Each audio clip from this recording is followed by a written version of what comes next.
그러니까 허리 아픈 사람, 무릎 아픈 사람, 어깨 아픈 사람, 뭐 조깅도 많이 하신다고 하죠. 걷기나 조깅 같은 거를 하신다고 하시면은 저는 오히려 를 배워서 운동하시라고 말씀을 드리고 싶어요. 안녕하세요. 저는 정형외과 전문이고요. 제 이름은 신규철입니다. 지금 어떤 운동하고 계세요? 일단 저희가 필요한 운동에 대해서 분류를 한번 해볼게요. 일단 세 가지로 한번 분류를 해봤는데, 첫 번째, 근육을 어떻게 수축하느냐. 구부렸다 폈다, 이게 수축이죠? 이제 이런 거에 따라서 우리가 이제 저항성 운동이라고 얘기를 하는데, 자 보세요. 볼록하죠? 반대로 근육을 움직이지 않게 하는 운동이 있어요.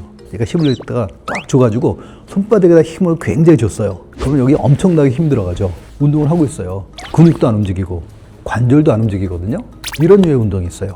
그 다음에 우리가 운동할 때 산소를 쓰느냐 안 쓰느냐에 따라서 우리가 유산소 운동이냐 무산소 운동이냐 분류가 돼요. 또 하나는 우리가 이제 요가 같은 거 많이 하잖아요. 근육을 쭉쭉 늘리고 관절 쭉쭉 늘리고 이제 신장 운동이라고 해서 이제 주로 스트레칭을 하죠. 나이가 들면 그 근육도 굳고 짧아지기 때문에 통증이 많이 일어나잖아요. 그러니까 이럴 때는 우리가 하는 게 바로 이런 스트레칭 운동입니다. 그럼 이제 노화를 방지하기 위해서, 그 안 아프고 건강하게 하기 위해서 제일 필요한 게 뭐냐? 이런 근육 수축 운동, 저항성 운동이에요. 그러니까 이런 이제 저항성 운동을 해야만 근육이 커지고 늘어나거든요. 그렇다고 해서 다른 운동은 전혀 하지 않느냐? 이제 그런 건 아니죠. 이 세 가지를 사실 이제 고루고루 해야 됩니다. 물론 이제 비율은 다르죠. 그러니까 운동의 종류에 대해서 좀 깊게 나가볼게요. 근육을 안 쓰고 그 다음에 관절을 안 쓰고 하는 그런 운동을 우리가 등척성 운동이라고 해서, 이런 운동은 주로 어떨 때 쓰나 하면요, 그러니까 허리 아픈 사람, 무릎 아픈 사람, 어깨 아픈 사람, 이렇게 관절에 문제가 있을 때 운동을 해야 되잖아요. 그러니까 그런 분들한테 사용을 하는 겁니다. 자, 이런 식으로 이제 했을 때 여기 버티잖아요. 이런 근육과 관절을 쓰지 않는 운동은 버티는 운동이에요. 그리고 등장성 운동 있잖아요. 등장성 운동, 근육을 좀 움직이고 근육을 키워주는 운동을 해야 되는데, 그런 운동도 두 가지가 있어요. 이렇게 딱 힘을 주게 되면 알통이 생기죠. 그러니까 이런 것들을 이제 콘센트릭 엑서사이즈라고 해가지고 물건을 들 때 쓰는 운동이에요. 근데 반대로 여기는 잡아 당기잖아요. 그러니까 이것도 자기도 모르게 계속 힘을 쓰거든요. 항상 두 가지 운동은 같이 일어나요. 우리가 물건을 딱 들었어요. 그러면 물건을 들 때 들어가는 힘은 수축하는 운동이고, 우리가 내릴 때 천천히 내리잖아요. 이렇게. 바로 이게 우리가 필요한 근육이 이렇게 늘어나면서 하는 운동이거든요. 그러니까 이런 식의 운동을 위주로 해야 합니다. 사실 어렵죠. 그래서 이제 내가 하는 운동이 뭔지를 잘 아셔야 됩니다.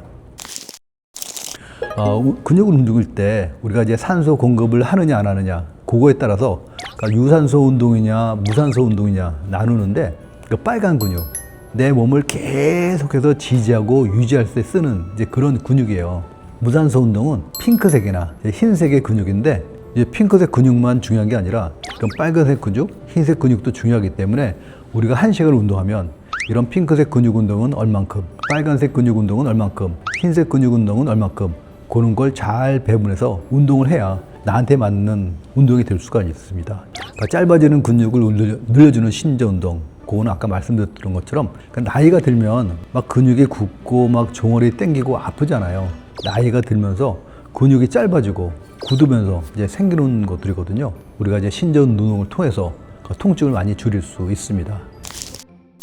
그래서 결론은요, 우리가 이제 근육을 키우는 거는 갑자기 들어올릴 때 내리는 거는 오치에 걸려서 서서히 내리는 이런 식의 저항 운동을 좀 많이 하시고요. 그 다음에 유산소 운동과 신전 운동을 하는 겁니다. 그러니까 걷기 운동 많이 하신다고 하시잖아요. 원칙적으로는 유산소 운동이에요. 우리가 원하는 근력을 키우는 데는 좀 부족한 운동입니다. 뭐 조깅도 많이 하신다고 하죠. 그 유산소 운동이에요. 그래서 만약 걷기나 조깅 같은 거를 하신다고 하시면은 저는 오히려 좀 경보를 배워서 운동하시라고 말씀을 드리고 싶어요. 고관절에 있는 골반에 있는 근육을 많이 키우고, 그러니까 코어 근육을 많이 사용을 하거든요. 그러니까 그런 식으로 걷게 되면 훨씬 더 수월하게 운동을 하실 수 있을 겁니다. 또 운동을 할 때 시간에 따라서 이제 근육이 많이 생기느냐 덜 생기느냐 좀 차이가 있어요. 그 연구자들이 연구를 했는데, 밥 먹고 나서 운동하는 것보다 공복에 운동하는 게 훨씬 더 효과적이래요. 보통 이제 4시간에서 6시간 정도 이제 굶은 상태에서 단백질을 먹으면 훨씬 더 근육 생성하는데 많이 도움이 된다고 하거든요. 그리고 한 가지 팁. 그러니까 자꾸 이제 밤 되면 뭐 여기 쑤시고 저기 쑤시고 근육 등 생기고 뭐 아프신 분들 있잖아요. 폼롤러 같은 운동 괜찮아요. 근육이 굳어 생기는 통증, 이제 그런 걸 좀 줄여드는 효과가 있는데, 일단 이제 근육이 굳는 거는 그러니까 신경하고 근육이 붙는 부위가 그러니까 과민해서 흥분하기 때문이거든요. 근육도 감소하고 미토콘드리아도 감소하고 근막이 노화가 되고 신경 조절 능력도 감소하고 이런 효과가 있어요. 그런데 이 폼롤러를 사용을 하게 되면 일단 폼롤러가 딱딱하잖아요. 근육을 그러니까 늘렸다가 줄였다가 그런 효과를 줘요. 그러니까 슬라이딩을 시키는 거죠. 윤활 효과를 주고요. 그래서 이제 굳은 근육에 힘 빼는 법을 근육에 교육을 시켜주는 거고요. 통증을 통증으로 잡는 거예요. 그럼 물리치료기 사용할 때 사용하는 방법이 있거든요. 그러니까 폼롤러 할 때 좀 조심해야 될 게 있어요. 골다공증 있잖아요. 이 폼롤러 때문에 그러니까 골절될 수가 있기 때문에 뼈가 약한 분들은 사용하지 마시고, 이제 그렇지 않은 분들은 통증이나 뭐 이런 거에 많이 도움이 될 수 있을 거예요. 우리가 이제 다음 거를 준비해야 될지 말아야 될지 사실 고민스럽거든요.